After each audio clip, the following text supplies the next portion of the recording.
Welcome to Cents and Sensibility, the Inflation Guy podcast, episode 2. I am Michael Ashton. I am the Inflation Guy, and I am your host today. On today's podcast, we're going to talk about the DiamondWater Paradox and why it matters today. The DiamondWater Paradox was something formulated by Adam Smith in 1776. His book, An Inquiry into the Nature and Causes of the Wealth of Nations, which today we usually just call The Wealth of Nations. It was a book that had a lot of stuff in it that much of which was not original to Adam Smith, but the book was perhaps the first truly great synthesis of a lot of these ideas. And so, a lot of what Adam Smith talked about, we still have in our lexicon today. We still talk about the invisible hand, for example, that guides trade, guides commerce to reach efficient solutions and things like that. And so Adam Smith talked about lots about the terms of trade and how value is established, and how value forms price, right? So if you have an exchange between two people, and the first thing you've decided is what it is you're going to exchange, and the next thing you have to decide is at what price you're going to exchange it. And so price is obviously super important in exchange, and Adam Smith spent a lot of time talking about what causes price. What is the nature of it?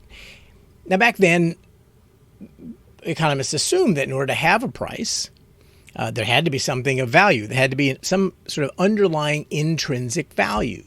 Not like today. Today we trade all sorts of things that have no intrinsic value and yet have a price. Various cryptocurrencies are that way. Fiat currency, for that matter, is that way. There's nothing fundamentally beneath any of those currencies except a belief that other people are going to accept it. But there's nothing intrinsically valuable to them. And so there are lots of examples of that today where something which has effectively no value nevertheless has a price. But back then, Adam Smith wouldn't have sort of conceived of something so silly as that. And so the question is, well, then what is it that causes price?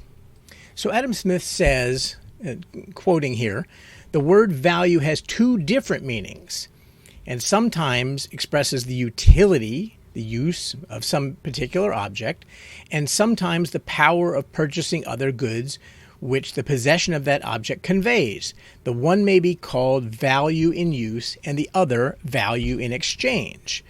And so Adam Smith said there's two different ways you get value, right? One is that it is useful to someone else, and so essentially the other person puts the value on it. And the other is that it's useful, it's intrinsically useful somehow.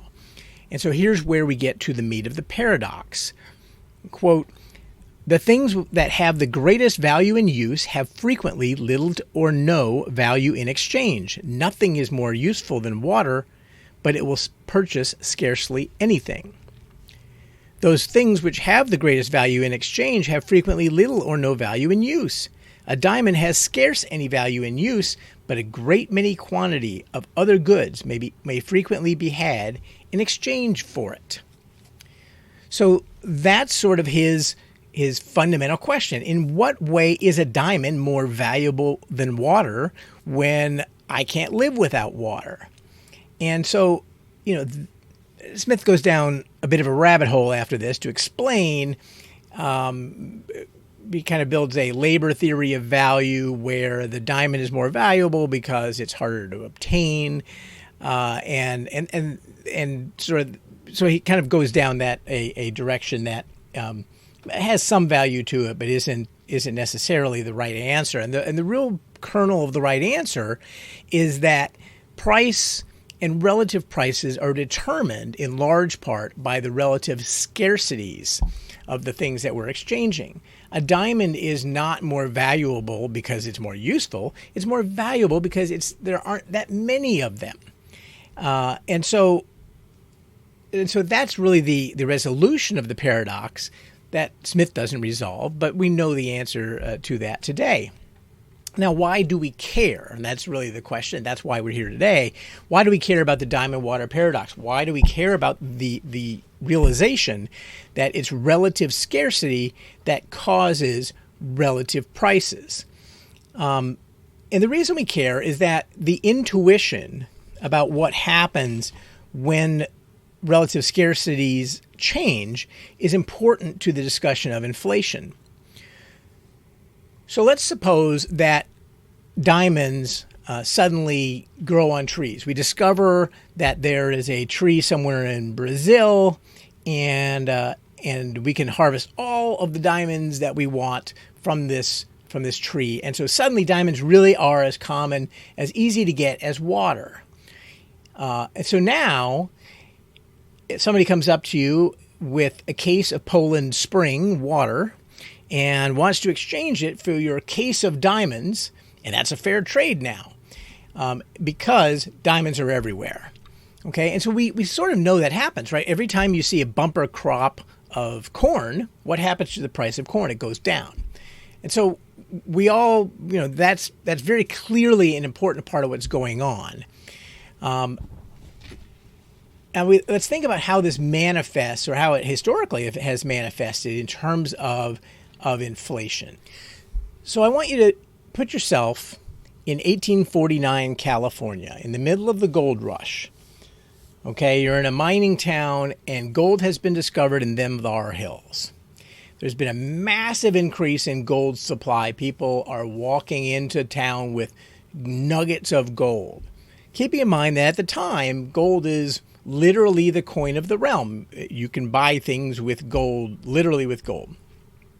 Now, what happened historically to the prices of picks and shovels and beer and ladies of the night and shoe shines? And I don't know if there were shoe shines in 1849 California, but you get my point. All sorts of goods and services. What happened to those prices?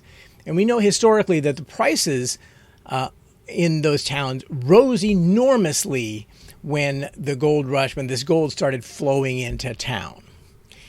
So, and why is that? Why suddenly did prices go up?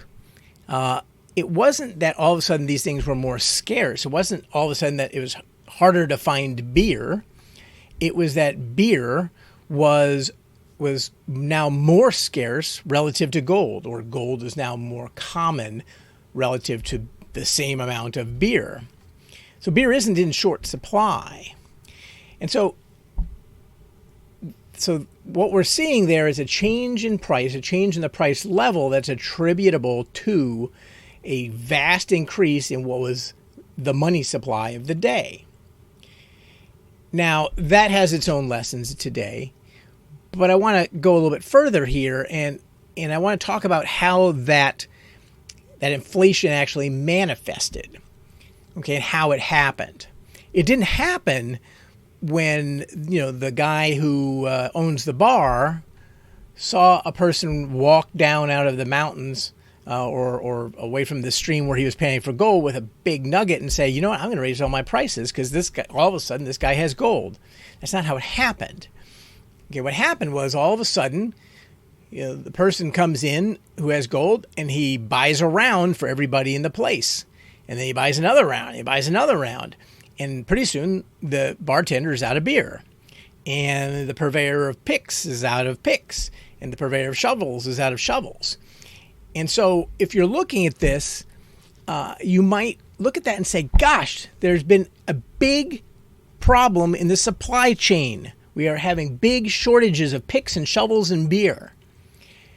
But obviously, it isn't actually a shortage. It's not a supply side phenomenon. What is happening is that you have a shortage, but it's a shortage at the prior price. Because remember what price does. Price is the throttle. It's what puts the supply and demand together and rations a given amount of supply amongst the people who will demand it. And so when you see price go up, it's not immediately obvious whether it's a demand shift or a supply shift or what exactly is happening here. And so it can initially be perceived, and often is, as something that's supply side driven. in recent days, we've had a problem that we've started to have this big shortage of new cars. I'm saying new cars because in used car terms, there really was something of a supply shock having to do with the last year's new car fleets becoming this year's used car fleets. But with new cars, we're starting to see those prices go up. And by the way, we could also talk about dishwashers and jacuzzi spas and things like that, where all of a sudden it's sort of hard to find a lot of these things. And is that because there's a supply shock going around everywhere? Or is it because there's just this massive real demand of real units? And the answer is neither. What has happened in this case, as it did in 1849 California, is that the relative scarcity of money has become relatively less scarce and therefore cheaper. The money has gone down in value. And the way we see this is that the prices of things denominated in money or denominated in units of gold, the prices of those things go up. But the point I'm trying to make here is that it initially looks a lot like a supply shock. Now, obviously, the significance and the reason I'm raising this right now is that you read a lot today about how inflation is transitory, because the real problem we have is that the supply chain just can't keep up. Big shipping problems, which there are. There's shortages of packaging materials, which there are.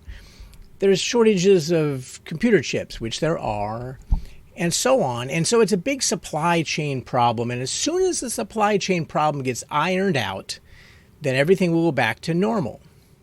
But what I'm here to tell you is that that's not what is really happening. What is really happening is that this is a question of relative scarcities. It's a relative scarcity of goods compared to money is what is actually happening here. And so what will happen eventually as these supply chain problems get corrected is that the rate at which prices are going up might ebb. We're not going to have 5, 6, 8, 10% inflation and they're just continuing to accelerate.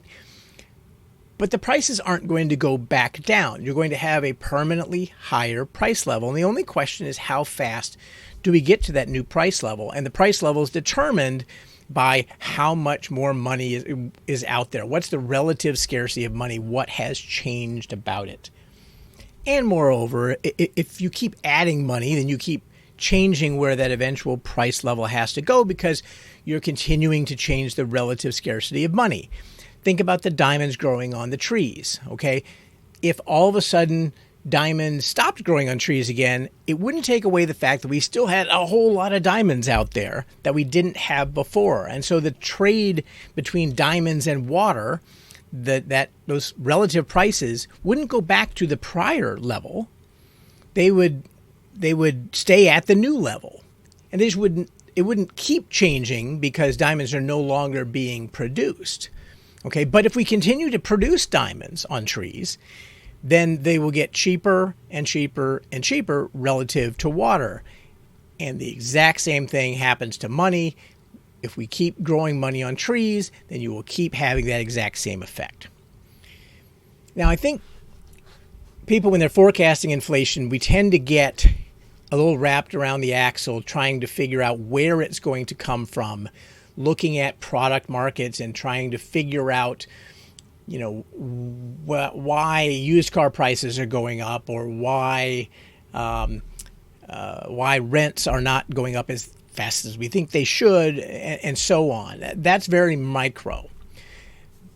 But when I think about this, I go back to what John Malden, who's a popular writer, he used to say back when he was talking about how an expanding economy would take care of all these new people. Where would we find 3 million new jobs? And he would say, I don't know where we will find 3 million new jobs.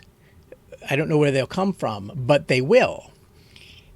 A real confidence is what he was exhibiting in the invisible hand, going back to Adam Smith, where we started this whole conversation.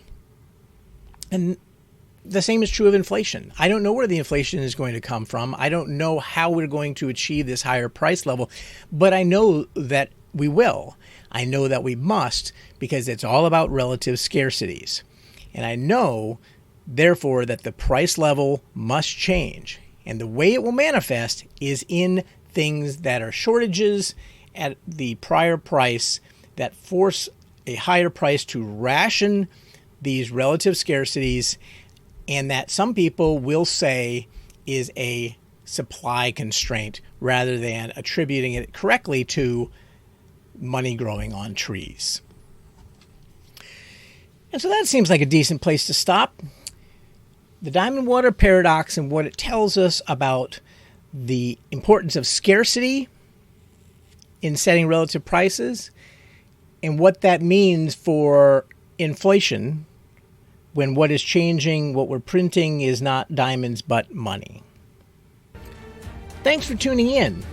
I want to remind you that if you would like to send me a note, if you get the Inflation Guy app, it's free and it's in your app store. If you could get that app and send me a note, I will respond to you. Or you can go to enduringinvestments.com and fill out the contact form there, and I'll respond to you.